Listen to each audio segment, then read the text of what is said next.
Baik, yang terakhir adalah kriteria hisab Imkanur Ruqyah yang diusung oleh Kementerian Agama Republik Indonesia.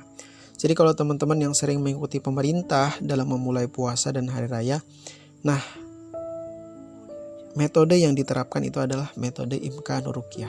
Sekarang kita bahas sama-sama bagaimana konsep metode Imkanur Ruqyah dalam penentuan awal bulan kalender Islam. Yang pertama kita bahas latar belakang dirumuskanlah metode Imkanur Ruqyah ini. Jadi metode ini dirumuskan tidak lain dan tidak bukan adalah bertujuan untuk menjembatani antara NU yang menggunakan ruqyah dan Muhammadiyah yang menggunakan hisab.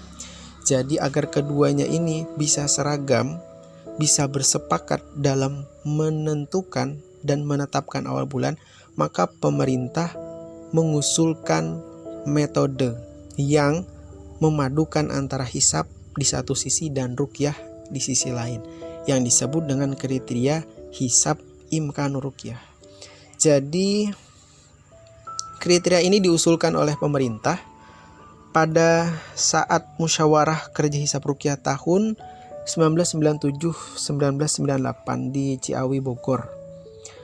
Jadi dari musyawarah itu diputuskanlah kriteria Imkanur Ruqyah yang tujuannya tidak lain adalah untuk keseragaman, kemaslahatan dan persatuan umat Islam yang ada di Indonesia, khususnya untuk menyatukan antara NU dan juga Muhammadiyah. Terus bagaimana konsepnya? Nah, jadi kriteria Imkanur Ruqyah ini merupakan metode yang memadukan antara hisab di satu sisi dan ruqyah di sisi lain. Jadi dalam penetapan awal bulannya, metode ini berlandaskan kepada hasil hisab sebenarnya. Namun hisab yang mempertimbangkan data-data visibilitas hilal atau data-data kemungkinan hilal itu bisa dilihat. Jadi metode ini ada konsep hisabnya di dalamnya, juga ada konsep ruqyahnya. Nah, untuk lebih jelas bagaimana sebenarnya prinsip penentuan awal bulan menurut kriteria Imkanur Ruqyah ini. Jadi awal bulan itu bisa dimulai apabila terpenuhi 3 syarat menurut kriteria ini. Pertama, syarat yang pertama, awal bulan itu harus berdasarkan pada ketinggian hilal di atas ufuk ketika matahari terbenam lebih dari 2 derajat. Jadi itu syarat yang pertama. Awal bulan itu bisa ditentukan jika tinggi hilal itu berada di atas 2 derajat. Syarat yang kedua, ini syarat yang harus juga terpenuhi. Sudut elongasi atau sudut yang dibentuk oleh matahari, bulan, dan bumi itu lebih dari 3 derajat. Nanti kita lihat ilustrasinya bagaimana penampilan dari atau ilustrasi dari sudut elongasi. Kemudian umur bulan ini dihitung dari saat terjadi istima sampai tenggelam matahari itu harus lebih dari 8 jam. Nah, itu 3 syarat yang harus terpenuhi untuk bisa masuknya awal bulan, entah itu bulan puasa maupun hari raya. 3 syarat ini harus terpenuhi 3-tiganya. Jadi tidak boleh ada yang kurang, harus semuanya masuk atau terpenuhi.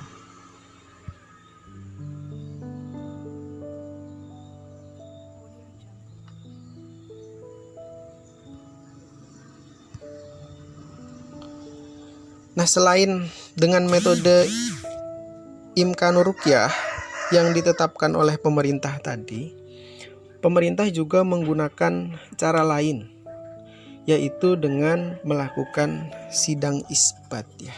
Jadi untuk menetapkan awal bulan, selain menggunakan metode Imkanur Ruqyah, pemerintah juga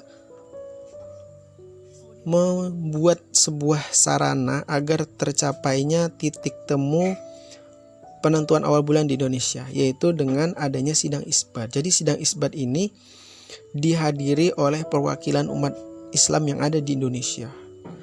Jadi ada Muhammadiyah, ada NU-nya ada, kemudian ormas-ormas yang lain seperti Persis, kemudian ada juga Naqsabandiyah, kemudian juga An-Nahdliyah dan lain sebagainya, itu dikumpulkan di seluruh Indonesia dalam satu majelis yang disebut dengan sidang isbat.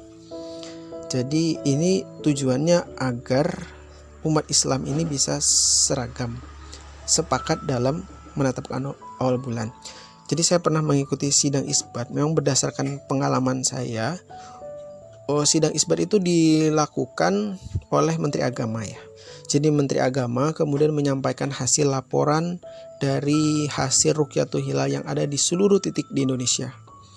Nah, setelah disampaikan laporannya, kalau ada yang menyaksikan hilal, maka kemudian ditetapkanlah masuk awal bulan pada saat itu. Jika tidak ada yang menyaksikan hilal, karena memang langitnya mendung satu Indonesia, atau karena memang ada alasan lain, ada faktor yang lain, maka baru diterapkan metode Imkan Ruqyah. Setelah tidak ada yang menyaksikan hilal, maka dilihat ketinggian hilalnya.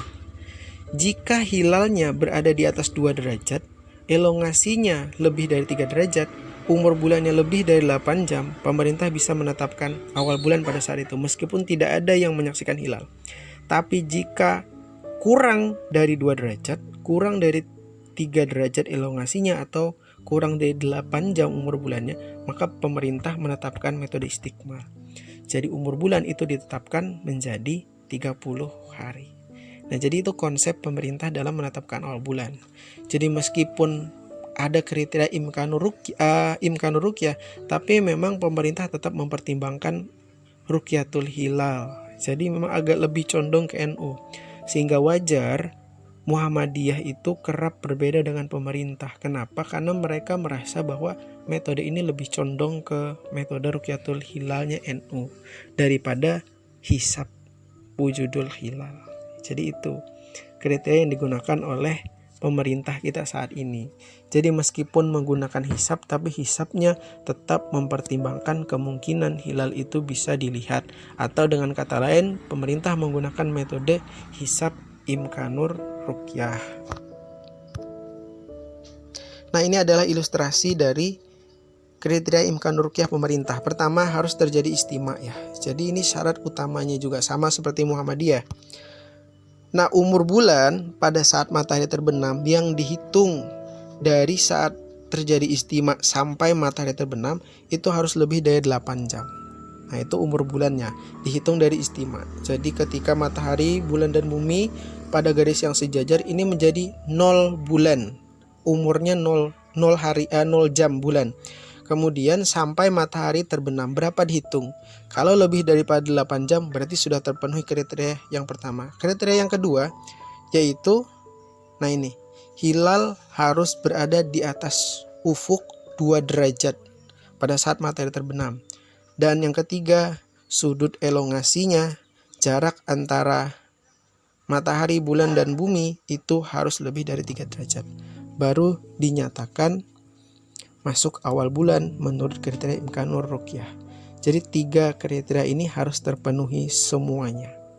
Jadi tinggi hilal 2 derajat, elongasi 3 derajat, dan umur bulan itu harus lebih dari 8 jam. Itu adalah kriteria Imkanur Ruqyah menurut pemerintah. Jadi ini tadi adalah 3 kriteria yang memang mayoritas digunakan atau diikuti oleh masyarakat Indonesia, masyarakat muslim di Indonesia. Kriteria NU dengan Rukyatul Hilal, Muhammadiyah dengan wujudul hilal, dan pemerintah dengan kriteria Imkanur Ruqyah. Jadi itu materi kita pada kesempatan hari ini, semoga bisa dapat dipahami. Salah hilapnya saya mohon maaf. Wassalamualaikum warahmatullahi wabarakatuh.